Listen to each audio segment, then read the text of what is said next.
karena mungkin bahasanya mereka sama bahasa kita kan masih berbeda ya, jadi ya mungkin itu sih dari cara bahasa aja.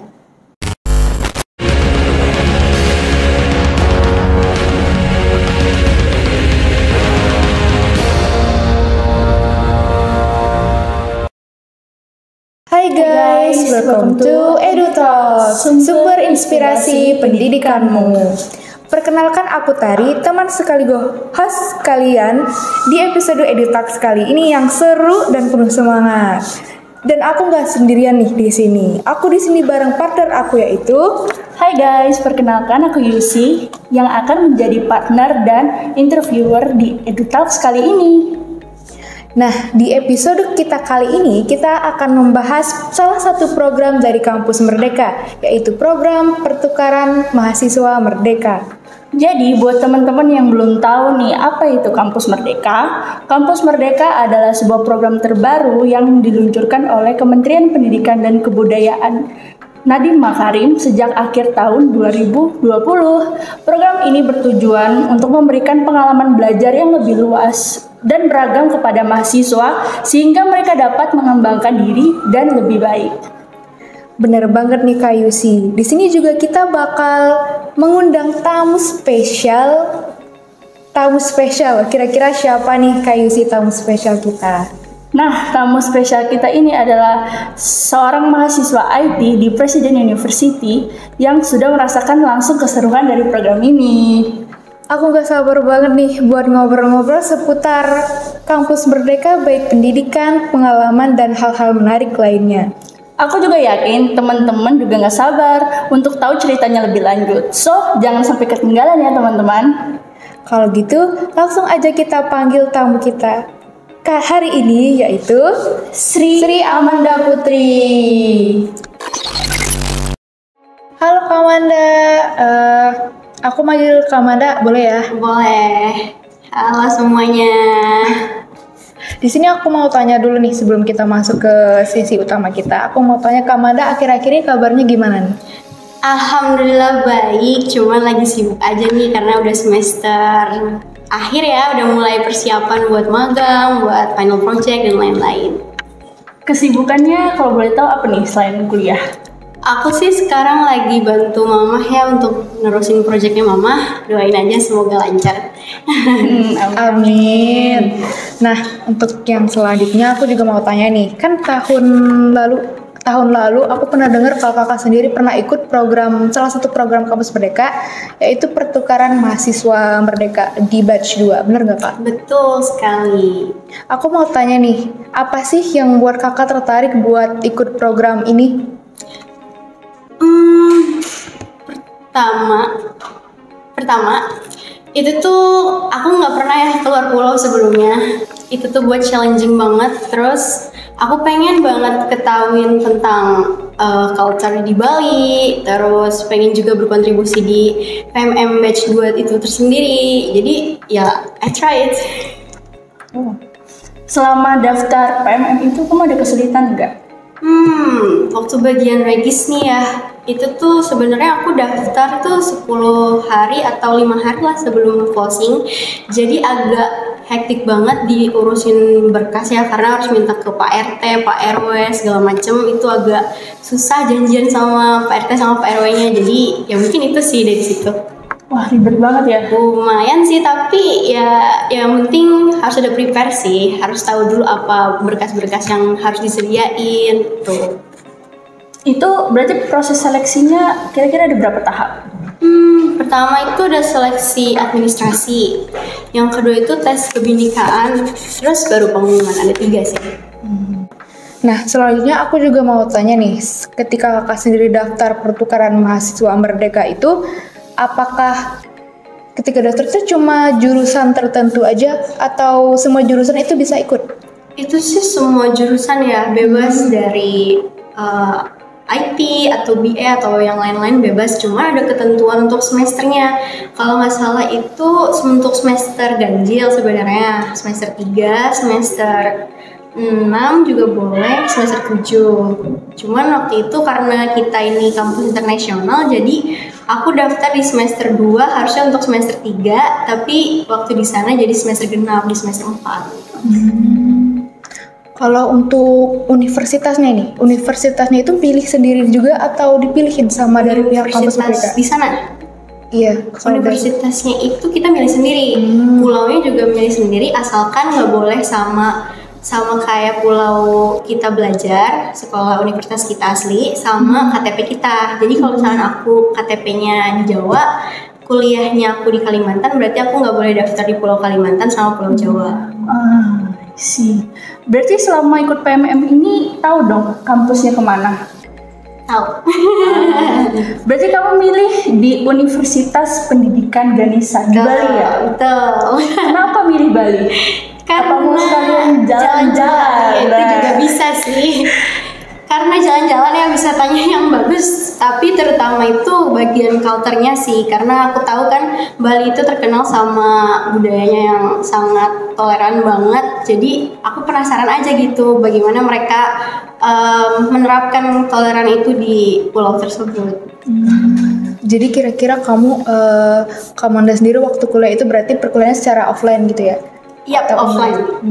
Pasti seru banget dong ya ke Bali jalan-jalan. Seru banget sih.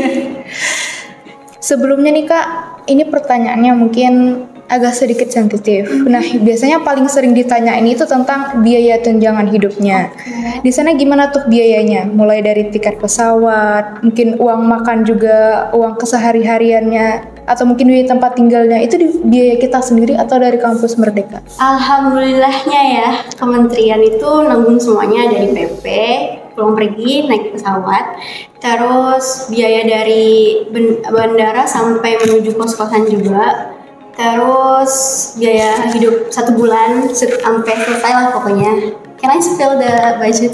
Boleh, kalau nggak keberatan. Buat temen-temen nih yang penasaran buat budgetnya gitu. Untuk budgetnya itu per bulannya kita dapat 1,2 itu udah include kos-kosan. Yang penting kita bisa manage sendiri aja sih, ya, bayar kos-kosan mana buat yang lain gitu. At least dibantu dikit. Dibantu gitu. Berarti kamu di sana ini ngekos atau ada akomodasi tempat asrama gitu? Kalau di Universitas Ganesha itu kita ngekos sih karena asramanya dipakai sama mahasiswa asli, jadi kita disarankan untuk nyari kos-kosan sendiri.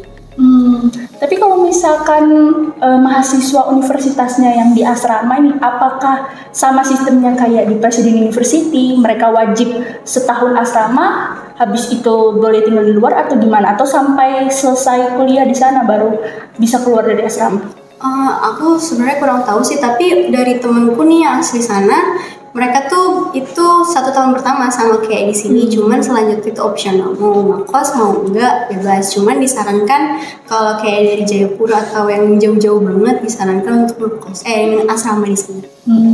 Berarti kalau kamu ngekos nih, rata-rata di lingkungan tempat kamu ngekos nih mahasiswa di situ atau ada mahasiswa lain juga dari universitas lain? Karena aku di bagian Buleleng ya, di situ cuma ada Universitas Ganesha kalau nggak salah. Jadi rata-rata mahasiswa asli Universitas Ganesha.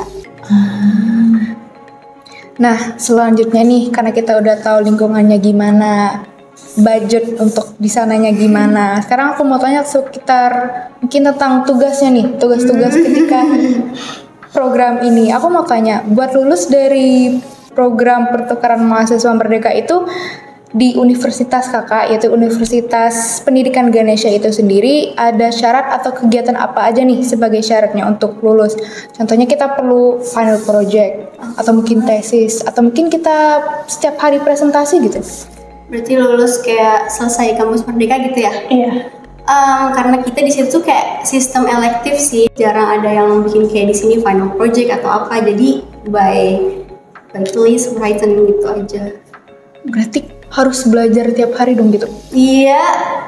Apa nggak capek gitu kita tulis? Untuk aku yang mahasiswa IT yang jarang nulis, lumayan ya agak harus ya sedikit adaptasi lah ya. Selain itu nih, selain tulis menulis gitu kan, ada apa aja kesulitan yang kakak Manda hadapi ketika berkuliah di Bali? Untuk mungkin cara bahasanya kali ya, kadang masih ada bahasa-bahasa sana yang aku kurang paham. Cara mengajarnya juga mungkin agak berbeda sama di sini, karena mungkin bahasanya mereka sama bahasa kita kan masih berbeda ya. Jadi ya mungkin itu sih dari cara bahasa aja. Aku kepo nih, selain kuliah di sana, ada nggak kamu ikut acara atau event kegiatan lain di luar kampus? Ada. Apa tuh? Itu namanya Gastronomi Festival. Jadi tuh kami mahasiswa kampus Merdeka di luar dari jam kampus kita nyediain festival mengundang kalau nggak salah itu 70 desa di Buleleng untuk mengembangkan UMKM desa-desa tersebut. Jadi kita kumpulkan, kita undang turis-turis, kita undang dari kepala desa, bahkan tadinya kita mengundang gubernur tapi karena nggak bisa jadi seadanya. Terus kan di sana kamu berarti ketemu orang-orang baru kan? Aku penasaran gimana caranya kamu interaksi nih sama mahasiswa lokal yang ada di sana. Gitu. Apakah mereka awalnya kayak malu-malu atau mereka orangnya terbuka gitu-gitu? Mahasiswa lokal sana tuh welcome banget ya. Terus juga nggak semua dari Bali juga kan, jadi aku jauh lebih banyak kenal dari luar pulau yang lain kayak Medan atau Sulawesi yang lain gitu. Terus mereka tuh friendly abis gitu, kayak jadi kita sefrekuensi lah sama mereka. Keren banget. Nah, aku juga mau nanya, waktu kamu tiba di Bali nih, ada nggak perbedaan yang kamu rasain kayak culture shocknya gitu? Ada. Kamu belum pernah keluar ke pulau sama sekali kan? Ada, jelas. Aku kan hidup di Cikarang nih yang kadang ya inilah ya. Jadi di sana tuh tertata banget dari kayak lampu merah. Nggak ada yang lebih dari, kan kita biasanya lewat-lewat gitu kan. Di sana tertib banget, padahal tilang menyilang tuh jarang banget. Terus orang-orang di sana tuh pakai helm selalu. Terus juga ada yang agak ini banget kayak di sana itu masih nerapin kayak sangat toleran ya untuk muslim. Aku sendiri pakai hijab, mereka tuh nggak nilang kalau kita pakai helm atau enggak. Jadi kalau kita pakai hijab yang benar, mereka nggak akan nilang polisi di sana. Itu yang wah, aku merasa bangga banget gitu, keren banget Bali. Sangat tertata ya. Tuh. Nah, selanjutnya karena kita udah tahu tentang proses belajar, tentang gimana Kak Manda culture shocknya dia ketika di Bali, aku juga mau tanya, kan tadi alasannya ke Bali juga pengen jalan-jalan. Nah, gimana tuh atau destinasi favoritnya Kak Manda nih kalau mau jalan-jalan di Bali gitu? Aku paling suka ke pantai sih, karena di sana kan identik sama pantai-pantai yang bagus ya. Cuman karena aku di daerah Buleleng Utara, itu pantainya masih pasir hitam, jadi aku lebih sering ke Denpasar. Jadi bisa keliling-keliling Bali lah, enak lah pokoknya. Kenapa itu bisa dijadikan sebagai tempat favorit? Satu, aku bisa kenal banyak turis, jujur kayak kadang kita bisa interaksi atau upgrade skill bahasa Inggris kita lewat situ, atau kayak bisa berinteraksi sama turis-turis sana. Juga bisa banyak belajar dari mereka, kok bisa sih sampai sini gitu, kok mereka ngapain sih di sini, jadi banyak teman, enak lah. Apalagi kita tahu Bali itu pariwisatanya kuat banget ya. Betul. Nah, di Bali itu kan terkenal dengan kebudayaannya dan hal-hal mistisnya gitu. Pernah nggak selama kamu tinggal di sana ngalamin hal-hal mistis gitu? Awal-awal ya nggak ada sama sekali, tapi ada satu hari sebelum kita pulang besoknya. Nah itu tuh kita pergi beli oleh-oleh, karena di Buleleng kan agak jarang ya oleh-oleh kayak pai-pai gitu, kue susu atau apa. Jadi kita ke Denpasar, terus kita pulang dari Denpasar tuh jam 9 malam. Jarak dari Denpasar ke Buleleng tuh lumayan jauh ya, ada 2,5 jam atau 3 jaman lah. Terus juga itu daki-daki gunung dulu lah ya gitu. Nah di sini ada hal-hal aneh. Pertama, tiba-tiba helm temanku tuh jatuh. Harusnya kan kalau kayak jatuh gitu ke belakangan, ini dia ke samping. Terus warnanya kan kuning. Waktu kita cari nggak ada. Nah terus akhirnya jalan tuh tetap terus. Di situ kan dingin banget ya. Berhenti kita di Indomaret gitu 24 jam. Terus kita tuh nunggu biar ada barengannya ke sana karena kan posisinya gelap banget ya. Terus agak motor sewaan kita tuh agak bermasalah gitu di masalah lampunya sama remnya juga, macam-macam lah. Terus waktu akhirnya daripada kita subuhnya nggak sempet nih pulang sampai sana, bahaya juga kan pulang-pulang belum tidur, apalagi cewek di sana nggak ada penginapan. Akhirnya kita nekat tuh berangkat sama-sama, berdoa dulu. Terus pas di dalam aku juga lupa nama jalannya, kan tuh berkelok-kelok ya. Terus di situ tuh tiba-tiba harusnya nggak ada persimpangan, tiba-tiba ada persimpangan. Kan aneh banget ya, di gunung cuma ada tanjakan kayak tebing gini sama jurang. Tiba-tiba di situ ada persimpangan. Di situ kita semua bingung, kok tiba-tiba ada persimpangan di situ. Itu kalian jalan itu lihat maps atau Enggak. emang ada yang tahu jalan? Emang kita udah hafal jalan situ. Maksudnya juga karena udah hafal ya, udah sering lewat. Harusnya cuman kayak gini-gini jalannya. Cuman baru kali ini kita lihat kok ada belok kanan, belok kiri sama lurus. Di situ kayak waduh, tiba-tiba anehnya teman-temanku tuh ngarahin belok kanan. Sedangkan feelingku rasanya kayak enggak lah, nggak mungkin belok kanan, lurus aja dulu. Soalnya lurus tuh juga nggak kelihatan jalan. Jadi tuh kayak kamu bayangin aja kayak ada tembok disenterin lampu, jadi lampunya tuh ke tembok itu mantul kan. Di lurus tuh kayak gitu, kayak ada tembok kayak gitu. Jadi teman-temanku ngarahin ke kanan aja nggak sih, ke kanan aja nggak sih. Terus aku bilang kayak kita lurus aja nggak sih, ke kanan tuh bukannya tebing ya gitu. Entah gimana mereka tuh bener-bener ke kanan. Kita kan ada 3 motor, 2 motor. Terus aku yang bawa sama temanku, aku lurus nih pelan-pelan, agak ragu juga karena kok ini nggak ada jalan ya, nggak kelihatan jalan gitu. Terus teman-temanku tuh di belakang tuh diem aja. Terus aku bilang, ayo lurus gitu. Terus tiba-tiba dia kayak senyum gitu kayak gitu. Aku kan takut ya, terus aku bilang, loh ayo jalan gitu. Udah ayo berdoa sama teman kalian, berdoa. Akhirnya mereka ngikut. Sebelum mereka ngikut itu ada monyet, jadi monyet jalan di tengah kita, terus kayak gitu, terus menuju ke kanan, terus mereka makin yakin, kayaknya ke kanan deh, enggak, percaya sama aku, lurus, aku tuh yakin, segitu yakinnya karena aku merasa kiri tuh pasti jurang, kanan tuh pasti tebing, nggak tahu tapi untungnya mereka bisa diajak kerja sama, lurus semua kita sama-sama, pas bener-bener kayak makin mentok, makin kelihatan banget cahaya lampu dari motor kita. Kayak teman-temanku ragu kayak, ih bener gak ini jalannya? Bener. Tiba-tiba aku mungkin baca di ayat suci aku gitu. Terus tiba-tiba jalannya ada. Wah dari situ langsung kayak alhamdulillah gitu kan. Terus harusnya tuh kita lewatin kayak kebun stroberi gitu. Nah di situ tuh ada tandanya gitu kan, pelang gitu, dan itu cuma satu di setiap tikungan, itu cuma satu. Pas kita lewat itu tuh kita lewatin 3 kali. Aku nyadar karena kayak kok kita nggak sampai nih ditulis sama ada stroberinya itu. Pas aku lihat teman-teman aku tuh bawa motor kayak gitu, kan aku bilang, aku gituin, aku sadarin, terus aku ngelakson kan yang kenceng, baru mereka sadar. Berdoa kayaknya kita salah jalan gitu ya, berdoa dari situ masih berdoa, masih puterin juga, masih ketemu pelang-pelang itu juga, baru mereka sadar kok kita lewat sini, jangan dibahas, udah berdoa aja terus. Pokoknya pas sampai ke-3 hampir ke-4 baru kita bisa ketemu sama yang pelang stroberi itu, jalan lagi. Anehnya harusnya tuh masih ada 2 tempat yang 24 jam buka. Cuman anehnya di saat itu ya gak ada yang buka.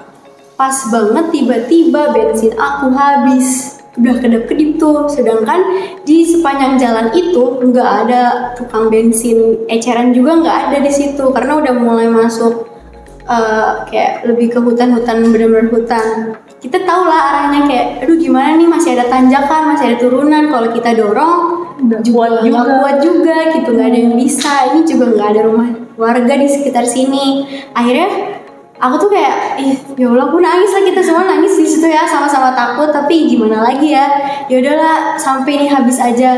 Tiba-tiba kayak ada kuil tua juga atau apa, aku juga kurang ngerti. Di situ nggak jauh dari situ tiba-tiba ada kakek-kakek yang jualan tanpa alas, tanpa atap. Di situ kayak agak aneh sebenarnya, tapi kita bersyukur ya karena ada dia gitu. karena ada beliau itu. Akhirnya kita beli dua-duanya diisi tuh, walaupun cuma punya aku doang yang habis kan total isi. Kakek-kakek itu bilang, dari mana mbok gitu kan, dari Denpasar pak gitu, hati-hati di jalan ya gitu, gak usah bayar. Akhirnya kita kaget dong, loh pak bayar aja gitu, gak apa-apa, berapa harganya, 15.000 ya gitu kan, gak usah bayar ya. Tapi dia sambil senyum, kayak serem banget. Itu aku merinding, cuman aku bersyukur juga karena kalau gak ada dia ya mati kan motorku. Terus ya udah akhirnya kita tetap taruh uang kan, 30.000 kasih ke bapak itu. Baru banget jalan, belum ada tikungan, temenku lihat ke belakang, nggak ada, itu nggak ada sama sekali bapaknya, lampu pun nggak ada, benar-benar nggak ada. Terus temenku bilang kayak, weh Manda, bapak tadi tuh nggak ada. Aku tuh biar mereka nggak takut, jadi aku bilang kita udah lewat persimpangan, kita udah belok, jadi nggak kelihatan. Padahal aku lihat dari spion tuh, loh kok hilang. Aku merinding juga kan. Ya dari situ kita jalan, di situ normal-normal aja lah pokoknya. Normal sampai kosan itu sekitar jam 3 subuh. Terus karena itu motor sewa, jadi kita cek bensinnya. Waktu cek bensin, ternyata itu bukan bensin, ternyata itu kayak bau got gitu, bener-bener bau banget, bau got.